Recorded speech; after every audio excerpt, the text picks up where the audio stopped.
Good day, everybody, and welcome to this Engage Employee webinar together with our partners at Questback. And today we're going to be looking at delivering high-performing teams through strategic leadership. My name is Steve Hurst. I'm the Editorial Director of Engage Employee. I'm delighted to be joined today by Andrew Cox, occupational psychologist at Questback, and also by Dr. Josef Scheurlein, who's a pre-sales consultant at Questback and an expert in leadership. Welcome to you guys. How are you both today? Very well. Very happy to be here. Excellent. I believe Andrew, you're in London, and Joseph, you're in Oslo, in Norway. Yeah. Exactly. Slightly different temperatures in those two cities. London is facing its hottest ever day today, and hopefully that will mean that everyone's huddling around their computer in an air-conditioned room, waiting to hear the 45 minutes of this webinar and all of the brilliance and all of the intelligence that will be come across from the guys today. So I'm really looking forward to the webinar. I want to just ask our audience today to make sure they ask questions. The questions are very, very important for us, and any questions that aren't answered during the course of this webinar will be answered afterwards. So please do keep those questions coming. Now, this is the first in a series of 3 leadership webinars. The second webinar will be in early September, and I'll give you an exact date for that at the end of the show today. I won't say very much more now because Andrew and Joseph have got lots to get through. It's going to be a great presentation. I'm really looking forward to hearing the presentation today myself. And so without further ado, I'll hand over to you, Joseph. The floor is yours. Thank you very much. Thank you very much. First of all, welcome everybody to our first webinar on leadership. We're all very, very happy that you're all joined here today. My name is Dr. Josef Scheurlein. I am from Germany. I'm a clinical and health psychologist and previously worked as a psychological consultant in Germany. And here at Questback, I work in the VOE domain, so basically meaning the employee engagement and the leadership. I've always been very fascinated about leadership, especially leadership during crisis situations. And during my Ph.D., which I luckily finally finished recently, I had to visit a lot of leadership seminars and lectures. And what I realized during these lectures, some of them were very interesting, some not so much, I realized that most of us talk about 2 topics. The first one is what is going wrong with leadership at the moment? And secondly, how does future leadership look like? But in my perspective, to truly understand what leadership is, you have to look at the past and you have to look at the evidence behind it. So to start the presentation, I would like to ask you a question. In your perspective, what makes up a good leader? And I'm persuaded, I'm sure that if you think about it for a while, it is not as easy to answer this question as it might seem on the first glance. And as a matter of fact, this is the most important and crucial question within the social science. And already early philosophers such as Plato and Plutarch tried to find the distinctive aspects that good leaders possess. And in 1995, Buss had a very famous quote stating that there are as many definitions of the term leadership as there are people discussing. Now, looking at leadership from an evolutionary psychological perspective, it's very crucial for us humans, but also for animals living in larger groups, for example, lions.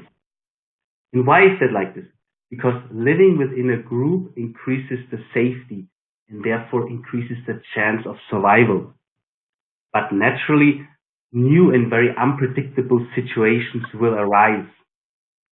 And here a leader comes into the picture, because leadership here is very important, because the leader fosters the decision-making process.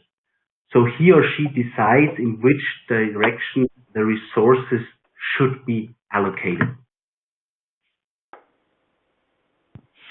Let's talk a little bit more about the science behind it.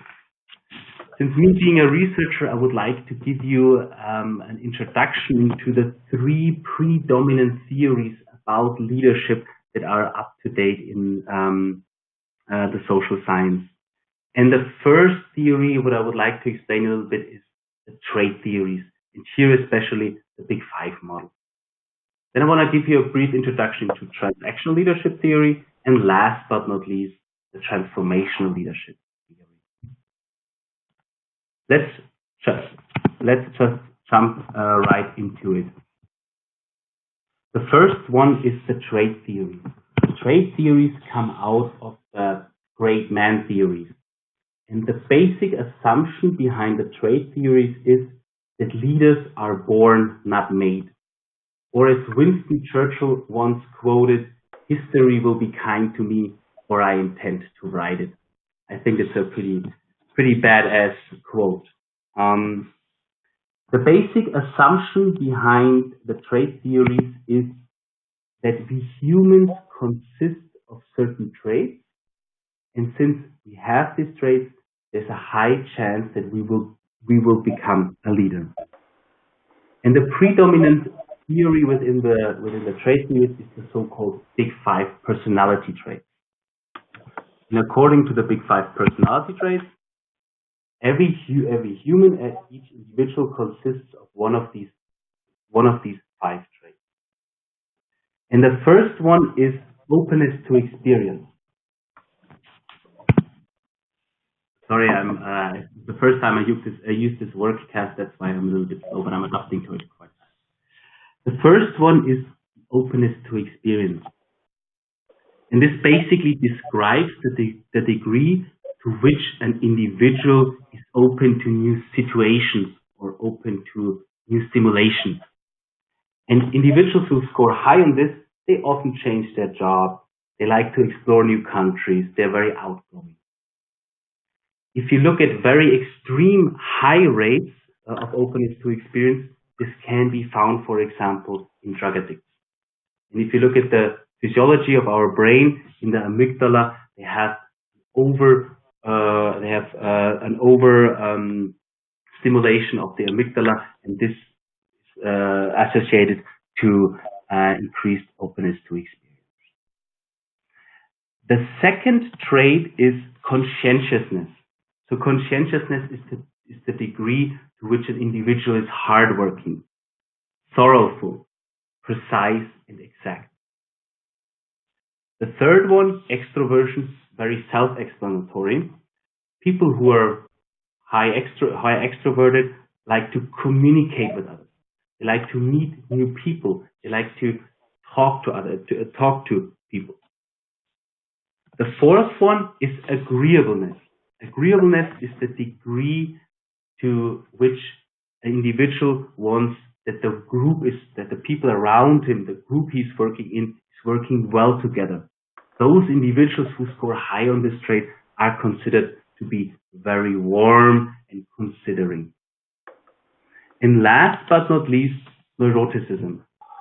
Neuroticism is the degree to which an individual or a person experiences negative emotions, such as anxiety, depression, or mood swings. Now, what does the research tell us about successful leaders? Which kind of traits do they have? And there are 2 predominant traits from the Big Five model that make it very likely to predict if an individual will be a leader. Andrew, if I may ask you the question, which are the 2? Well, I've got an unfair advantage because we did a run through this morning, so I know the answer is exactly. Extroversion and conscientiousness. Perfect. So these are the things which predict somebody is more likely to become a leader, but not necessarily their success once they are a leader. Exactly. Yeah. Okay. Extroversion has the highest correlation to being able to predict if an individual becomes a leader, closely followed by conscientiousness. Basically meaning successful leader talks a lot, meets a lot of people, at the same time he's very thoroughful, he's very hardworking. What you can see here is a trend is that, is a trend in the last 15 to 20 years, the largest companies in the US and Europe mostly hired CEOs who are extroverted. But it seems in recent years, the last 3 to 5 years, it's about to change a little bit. Nowadays, large companies tend to hire CEOs who are in the spectrum between extroversion and introversion. So they want individuals who are also listening, who are able to gather the experts, the domain experts in their specific field. That's a very recent trend and a very exciting trend, since our world is becoming much more complex. Nevertheless, I want to mention that it's not that simple, and there have been some critics regarding the trait theories. And the first critic is that the trait theories are ignoring the fact that these humans consist of more than 5 central traits. It's a well-proven concept. Nevertheless, it ignores the fact about, for example, about what about our intelligence? What about our experience? What about our values and motives that drive our behavior? And what about social problem-solving skills? So these are neglected by the theory. And secondly, we humans are actually fairly well at adapting to change. These are the so-called situational traits. The best example is that if, for example, a marketing manager becomes overnight a CEO. According to the trait theories, he would not be able to fulfill his new position. However, in reality, in the beginning, it might be a little bit difficult, but over time, he would be able to fairly adapt well to his new position. And last but not least, in the end of the 60s, something very interesting happened, the so-called Apollo syndrome. And this was the starting point when researchers started to think differently about leadership. And what happened there is that the NASA, so the American space exploration, wanted to explore space and the moon. And what they did, they had the assumption, okay, we need to have the smartest guys in the room. So what they did is they were assessing the leaders or the most smartest guys in their particular field, for example, physics, engineering, pilots, and they were assessing them with the big 5 traits, the O.C.E.A.N model. And they thought, okay, we have the best leaders, we put them in a room, and we have the best team in the whole world. Nevertheless, rather the opposite was true. Those individuals might have been the smartest people in their domain, but when they started working together, they performed very, very bad. It was a complete failure because each individual wanted to be the leader of the whole group. And therefore, the quote, "A team of highly capable individuals can collectively perform very bad." And this was actually the starting point when researchers looked at leadership from a different perspective. And rather than looking at leadership from individual traits, they started to investigate the relationship between the leader and the follower. And this is when Burns came up with his transactional leadership theory. And his basic assumption was that a good leader should reward positive actions and he should punish negative actions. Well, nowadays this seems like a very outdated point of view. However, Burns also makes a very valuable comparison, gives a very valuable example, saying that if you want your apartment to get painted, always pay the painter by the square meter, not by the hour. Because if he's paid by the square meter, he's trying to paint the apartment as fast as he can.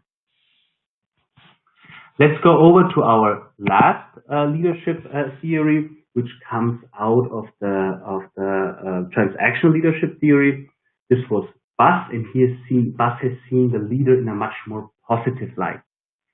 And Bus says that a good leader is able to intellectually, so intrinsically stimulate his or her employees to be more creative and innovative. And the transformational leadership theory is the most prominent and the most dominant theory when it comes to leadership. And according to Bus, a good transformational leader has five attributes or 5 parts. The first one is that he's able to portray a positive vision. So he shows a positive image of the future, and at the same time he or she explains to the employees how this vision can be accomplished. And modern day examples include, for example, Steve Jobs, Elon Musk, Barack and Michelle Obama, or John F. Kennedy. Also, a transformation leader has to have a high need for power. So he needs to want to rule over others. He wants to be on top. He wants to be the smartest guy in the room. The third attribute of a good transformation leader is that he focuses on achievements. And here Bus states that he's primarily focusing on his own achievements and not so much on the achievements of the group. Because while focusing on his own achievements, he shows his or her followers what can be achieved. And then he becomes a role model. And then people will naturally follow him. The fourth aspect of the transformational leader is his or her ability to show positive emotions and tries to avoid negative emotions. In psychology, this is called mood contagion phenomenon.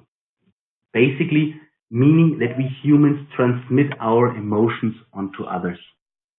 Best example is that if you come to the office and your boss has a bad day, there's a very high chance you will also gonna have a bad day. Whereas if your boss has a good day, there's a very high chance you will also gonna have a good day. And last but not least, a good transformational leader has to be able to take reasonable and calculatable risks, because safety can be costly. Now, before I show you a little bit about the practical examples, I have another question for you, and you can think about it when this webinar is over. If you think about your own leadership ability, or if you think about your supervisor, what kind of leader is he or her? And if you think about it, what are the consequences of his or her leadership style? Is it more positive or is it more negative?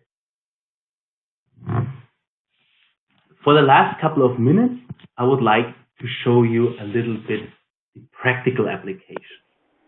And in my PhD, I was analyzing those leadership attributes that I just explained during extreme crisis situations. And we were doing this via the quantitative content analysis, basically meaning the analysis of language.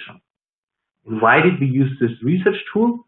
Because the way we talk reveals a lot about the way we think, the way we feel, the way we behave, and the way we will behave.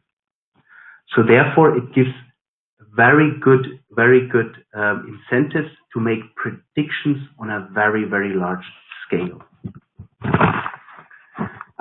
Basically, we applied the same weapons that Cambridge Analytica applied to make Trump the president of the United States. Hopefully, though, we tried to make it in a much more positive light. And I want to show you now why it is so important to constantly develop your leaders and engage your employees.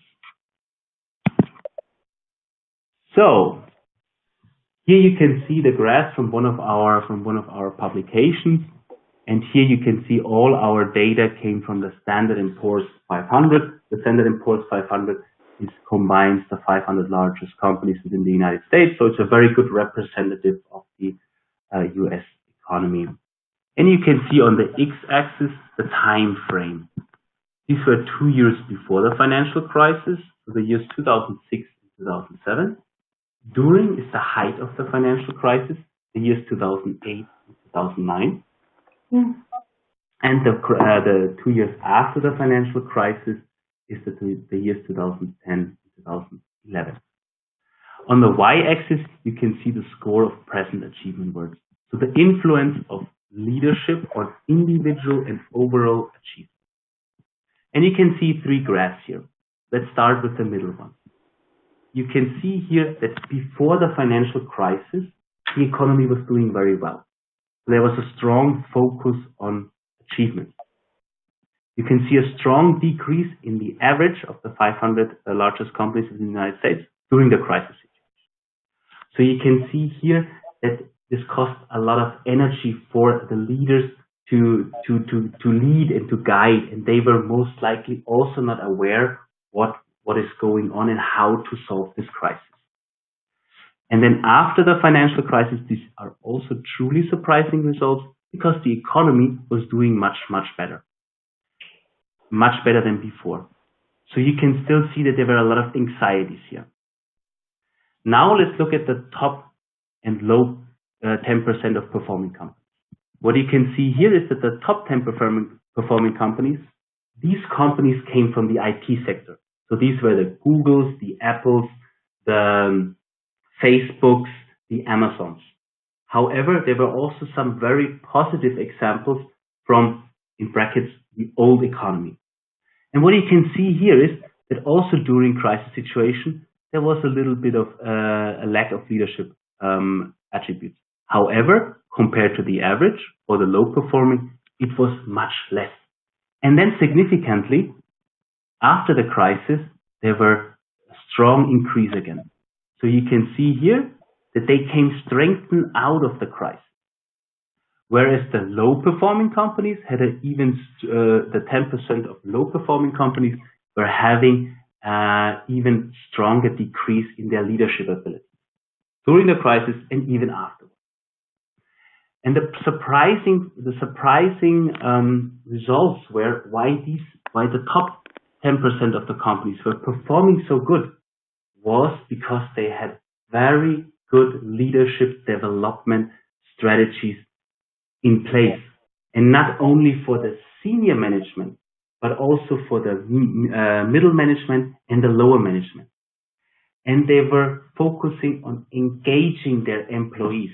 They were trying to listen to them. They were creating a continuous listening process. Whereas the low performing companies, they were not focused so much on this strategy. They came mostly from the old economies. So these were the Chryslers, the steel industry. They were not aware how important it is to develop it. And be aware that the time will always increase. So you can see here that over time, those the lower 10%, when the next crisis comes, will become weaker and weaker, whereas those 10% will become stronger and stronger because they are starting better than before. So the scissor between those two, the top and low performing, are becoming bigger and bigger if you're not starting to do something. And surprisingly, when I worked as a consultant, most companies start to realize during crisis situation, oh my goodness, we are here. They start to panic. And then they come and they say, we want to be here. And then they start to pay a lot of money for consultancies. But what they have to realize is that it takes some time to come up here and even here. And you also have to consider that you shouldn't want to come here. You want to come here and in a couple of years to come here. So there are some difficulties that Andrew will also explain what is important when it comes to developing leaders. And this could be seen in all our markers. Here, this is, for example, job satisfaction, the influence of leadership on job satisfaction in large companies. And here the same. And here's even top 25% of the top performing companies. They came strengthened out of the of a crisis, whereas low performing 25 did not came weaker out and this will increase over time. So therefore, it's a large necessity to constantly listen, trying to engage your employees, and constantly develop your leaders on every level. Thank you very much. I'm handing over to you, Andrew. Thanks very much, Joseph. In the second half of this webinar, what I'll be presenting, first of all, is some practical research that we've conducted with clients here at Questback, and also looking at what we know from an evidence base in terms of leaders and the behaviors they exhibit when they're leading, what actually works in terms of creating a high-performance culture within that team. And that seems to be a very functional view of leadership and what actually works in terms of behaviors rather than just focusing purely on traits. So, the first part of this, I'm going to show you some research we conducted earlier this year and at the end of last year. And essentially what we were looking at was the extent to which the cultures within these organizations that we were working with was an inclusive one, and specifically looking at the factors contributing to the gender pay gap.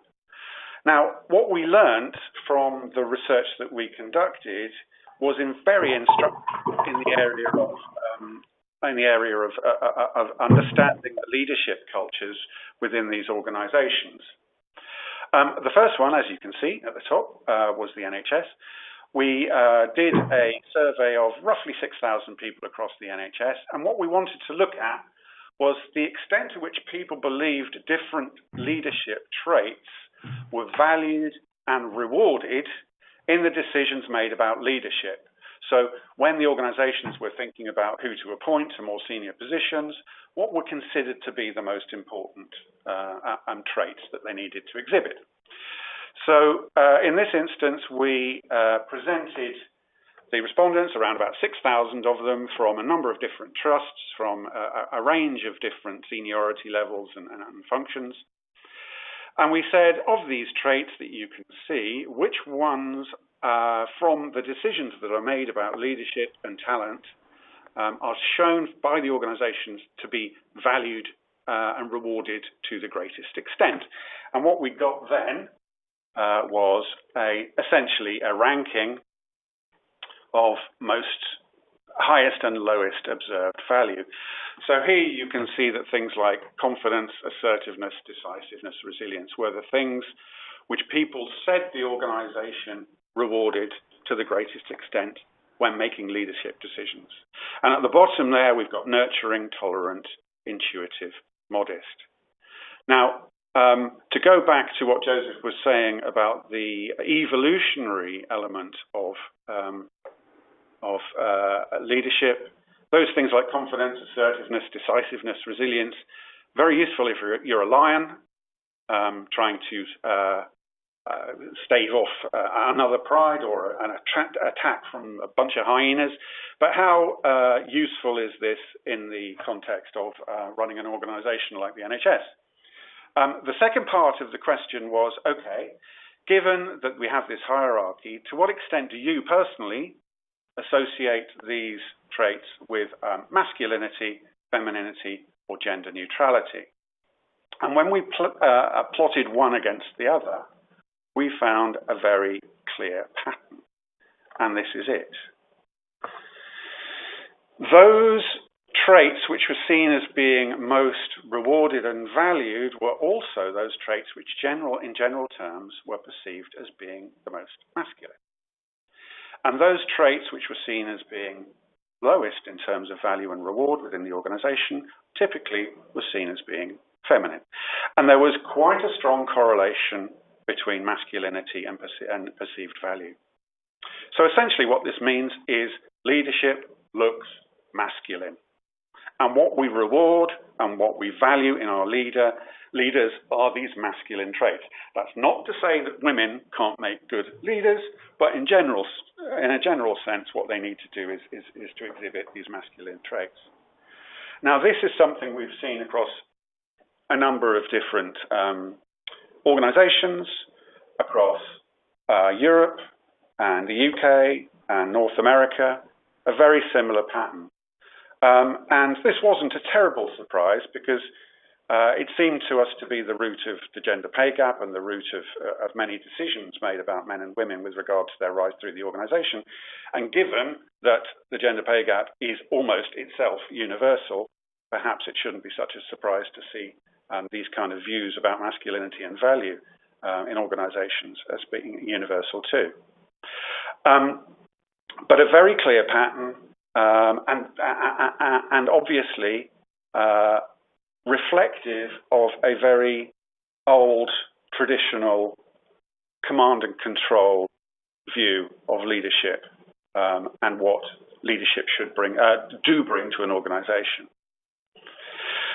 The third part of the question was, okay, given that this is a pattern that you perceive within the organization, if the organization is to succeed or perform at the optimal level, what should we be valuing and rewarding in our leadership?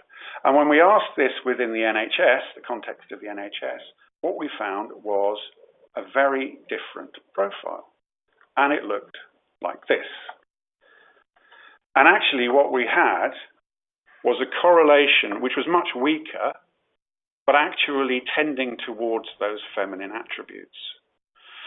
So there is a very strong positive desire for change within the NHS. And this was across levels of seniority, across lots of different job functions, across the different trusts that we included in the survey. And it said very clearly that what we need as an organization going forward in terms of our leadership is much more in terms of compassion, much more in terms of empathy, much more in terms of open-mindedness. Now, these are the things that if you apply the Big Five to are much more around openness, to experience, around agreeableness, these kinds of elements. Now, it just so happens that there isn't much difference in terms of those Big Five traits in terms of male and female, apart from in agreeableness. Women tend to score higher on agreeableness than men do. And in this finding, we found that there was a much more of an appetite for those things in terms of compassion. After all, the function of the NHS as a healthcare organisation is to show compassion, to be empathic. So there's a much, much better balance of skills and balance of traits when we think about the optimal profile. Now, decisiveness and confidence are still there. They are seen as masculine, but obviously we don't want a healthcare organisation who is incapable of making decisions and obsessively hand-wringing. So obviously those are still important, but it's the balance that we're looking for. And in terms of competitiveness, that's dropped off a cliff. That's what we really don't need in a healthcare context. So when we started off looking at inclusion, what we ended up with was something which told us an awful lot about the leadership profile within an organisation, where it is now and where the desire is for it to be in the future. And in this instance, they were two very different things. What I want to contrast this with is research that we also did within a US investment bank. So we asked a very similar set of questions, very similar traits that we presented. Again, we said, can we look at them in terms of value? And we got a very similar profile: confidence, assertiveness, decisiveness, those things being at the top, modesty, nurturing, intuitive being at the bottom. And then again, when we said, okay, how do you associate these with masculinity, femininity, and neutrality? Again, a very similar profile. Actually, this was a higher correlation than we got within the NHS. So again, confidence, assertiveness, decisiveness, masculine, and the greatest value attributed to those. The difference and the interesting part comes when we said, okay, well, which ones should we be valuing if we are to be successful as an organization? And the profile looked like this. Essentially, what we're saying here is we perceive the need for very little change. We value masculine stuff, and that's exactly what we should be valuing. In fact, things like competitiveness, which dropped off a cliff for the NHS, actually go up in importance in terms of what people perceived to be an ideal future state. Things like modesty, patience, compassion, oh, we don't need those. What we need is more competitiveness, assertiveness, confidence. Now, you can take two views of this. You can say, okay, in the cutthroat world of investment banking, that's exactly what you do need. The other view would be, okay, in an industry where we've just had a financial crash caused by things like too much competitiveness, short-termism, too much confidence, these kinds of things, then this is exactly what we don't need. Actually, in the context of the organization itself, there was a perceived need for change.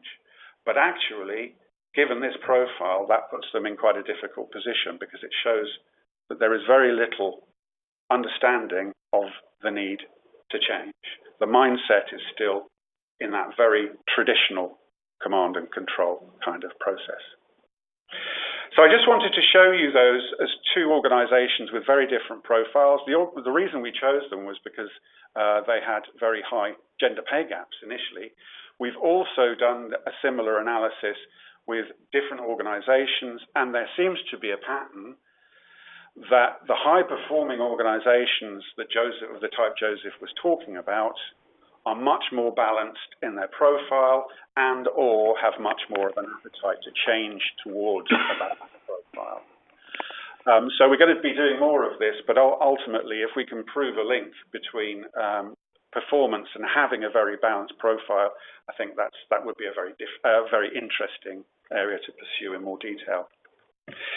The second part of the presentation looks at the evidence that we have, which is pretty strong, about what we know about leadership and leadership behaviors that actually do drive superior performance, and superior performance particularly within teams.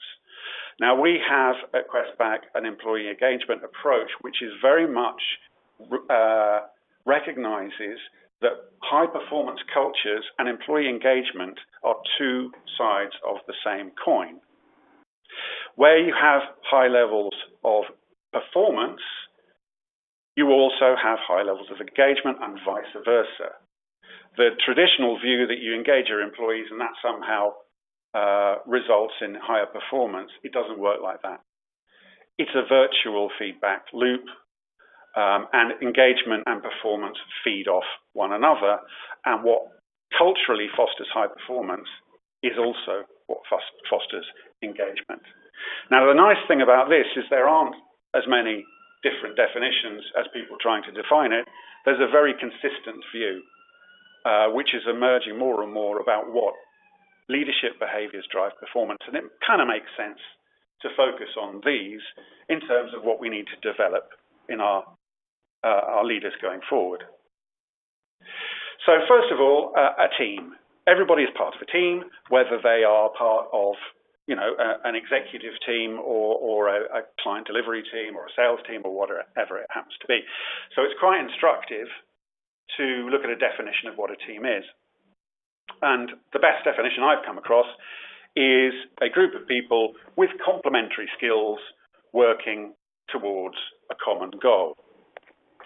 And working towards a common goal is really obviously very important if the team is to be effective. So at the top of that diagram there is alignment. Do people know what they need to be doing and how to make the organization successful? In order for this to work, the leaders themselves need to understand exactly what is required. And to go back to the work that we did on the gender pay gap, actually the people who were most convinced that their organizations were meritocratic and dedicated to equality of opportunity were senior managers. And they were working within organizations which had very high gender pay gaps and very high unconscious bias in favor of masculine traits. So actually, in terms of awareness of the need to change, they were the least aligned. Alignment is not easy. Alignment is tricky, and often there is an assumption that everybody knows what they're doing and pulling in the same direction and why. We also did some research recently within a large financial sector organization when they were rolling out a set of values.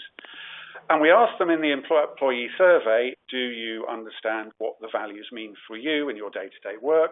And the vast majority, around 90% of people said they did. We followed this up with a telephone interview of a sample and caught them cold.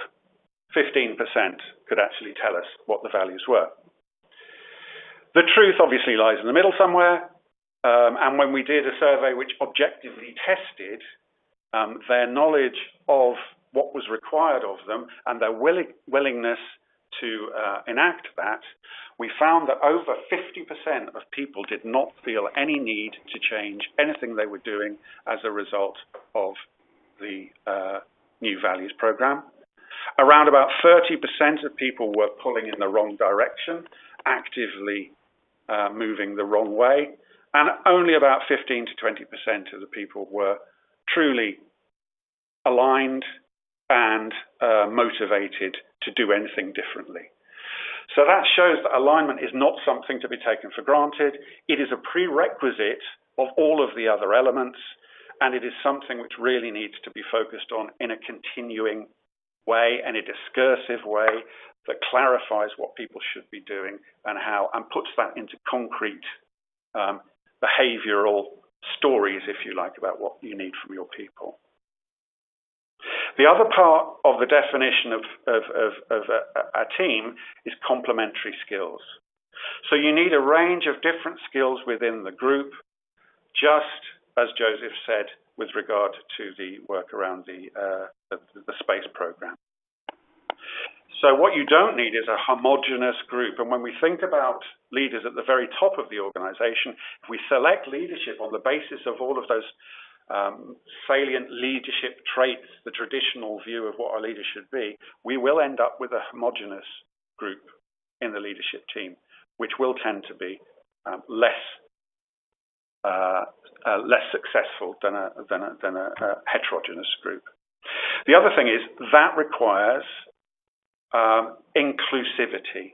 It requires a range of skills. And in terms of leadership, effective leadership requires humility. Now, if you remember those things that we looked at in terms of what were most valued and rewarded, humility, modesty, they came at the bottom of the pile. But actually, what we need our leaders to be able to do is to acknowledge where they have gaps, where their skill set requires a team around them to complete the picture.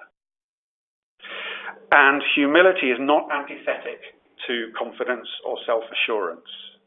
They can go hand in hand, in fact, do go hand in hand, because as a leader, to admit that you don't know the answer to everything does require confidence. It does require self-assurance. And if you look at these elements, you will also see that there's a lot of feminine stuff, or stuff that we usually associate with femininity, particularly around the area of trust. Empathy is at the roots of trust. If you can't show that you empathize with those who are in your team, that you understand their situation and you have their best interests in mind, why should they have any trust in your motives? And that requires opening up, showing yourself that you're a real person, and again, perhaps showing your vulnerabilities in certain ways. So that capacity to be modest, humble, is not antithetic to confidence, as I said. And the other thing here, integrity, is actually really difficult to do. I read somewhere that if somebody's having a conversation with somebody else for 3 minutes, the likelihood is that they will both lie at least once. And so integrity is something you really, really have to work at. And probably you're going to lie at some point. So if you're going to, make sure it's not somewhere that really, really makes a difference. But if you ask leaders, do they have integrity? Do they understand? Do they know what needs to change? They will tell you yes. The truth may be somewhat different.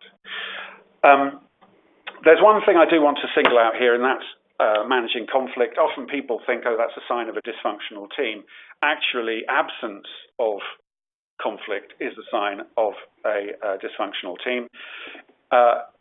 Conflict arises when, first of all, people feel able to express an opinion, and secondly, they care enough to express it. So when you don't have conflict, that shows that you either have overbearing leadership where people don't feel able to express an opinion, or they really don't care and don't have an opinion to express. So each of these areas here are vitally important to successful leadership. It provides us a real framework for looking at what actually works. The second part of this series of webinars will be looking at specific ways that we can use technology and feedback platforms to help and support the development of these behaviors. The final thing I will pull out here is feedback. Feedback is at the root of what Crestback does. It is not easy to give and receive constructive feedback. There's only one more difficult thing than giving constructive feedback, and that's receiving constructive feedback. It's a learnt skill, and we need to develop it in our people, but particularly within our leadership. And this doesn't mean just bad news, it means a constant engagement with people, which drives performance. So at that point, I will stop and pass you back to Steve. Thank you, Andrew, and thanks also to you, Joseph. Fascinating presentations, and I think the two aligned with each other very well. Got time just for one or two questions. I'm conscious of the time. Question here, I work at Deutsche Bank where they had a large layoff of employees recently. How can I lead effectively in this time of crisis? Big question. Do you want to have a go at that, Joseph? Or Andrew? Yeah, I would say what happens during times of crisis is that leadership tend to retreat into a bunker, and they tend to stop communicating. That is the last thing that you want to do. But often there's a feeling that, okay, we can't really communicate anything because it might be business sensitive information, or we don't actually know what's happening. If that's the case, then communicate that. But just keep a dialogue going and realize that people are looking at these times to leadership, not necessarily for a sense of reassurance, because that reassurance may not be there when you're offloading so many people. But they may just need an opportunity to express their concerns. And giving them the opportunity to do that is really important. Sorry, can people hear me? Yes, we can hear you, Joseph. Oh, okay. Sorry, I was on mute, and I didn't realize it, so I was talking to myself for 30 seconds until you, Andrew, started to talk. I really like the question about the Deutsche Bank, and as far as I see it, and what Andrew and we discussed as well, is that especially during this huge transformation that the Deutsche Bank is going through, there are certain aspects which are very crucial that have to be considered. And the first one is the focus on achievements. And I think that Christian Sewing, who is the CEO of Deutsche Bank, finally realized that it is very important for the Deutsche Bank to use their energy in those areas where they can be good and leave a little bit the investment banking behind. However, I think that maybe a couple of years ago, it would have been a better timing.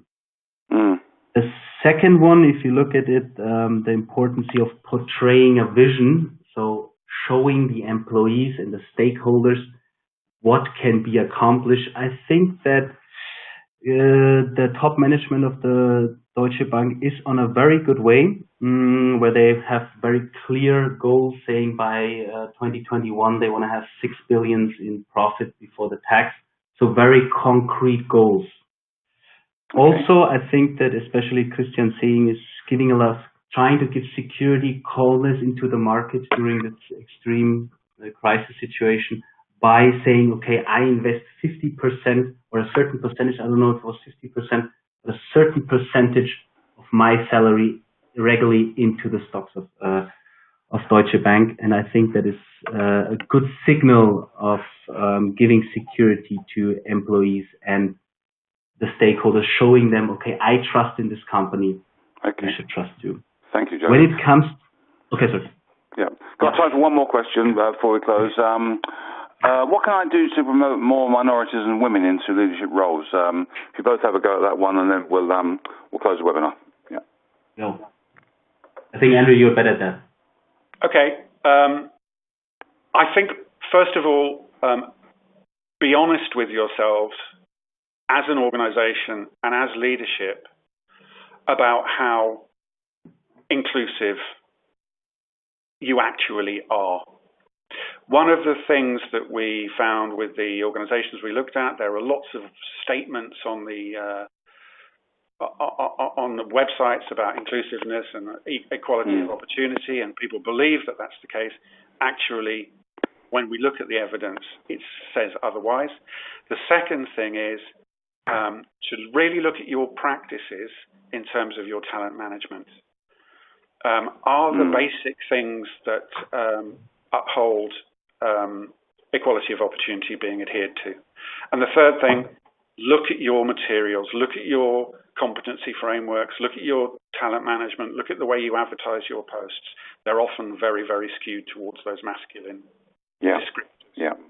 And women, and it's absolutely true, do often need encouragement to put themselves forward for senior positions. They are much more likely than men to exclude for the reasons of they feel that they need to brush up their skills or their experience before they can apply. And that's a very powerful factor. Thank you, Andrew. Any last comments, Joseph, before we close? Maybe I want to be a little bit provocative here, and maybe we can continue this discussion in the next webinar. But I personally disagree a little bit in my perspective. I think that women in general have much more potential of becoming leaders because they are just much better than we men at forming relationships and communicating, and they are much more aware about their inner feelings. However, I think that many women are not using that so much. They're not so proud of that. And I think that instead of focusing on what our similarities, what we have as men and as women, we should rather focus on what differentiates us and enable women what they are good in and men what they're good in. I tend to agree with that, Joseph. Yeah. You'll get no argument from me on that one. And that's something we can discuss in the second of our series, which I'm delighted to announce today is on the 5th of September. So I'm really looking forward to the second in our series of leadership webinars. The great news also I can impart to you is that this webinar will be now available on demand for 6 months. There was lots of stuff there, lots of material. Any questions that we've had in from our delegates that haven't been answered in the last 54 minutes will be answered afterwards. So please relax about your questions. Just remains for me to now thank once again Questback for facilitating today's webinar, making it possible, and also to yourself, Joseph, and yourself, Andrew, for two fantastic joint presentations today. And I hope you both enjoyed it as well. Very much. Thank you very much. It was really great. Thanks, everyone, and thanks for attending. Yeah, thank you, Andrew. Thanks, Joseph. Bye-bye. Have a good one. Bye. Bye-bye.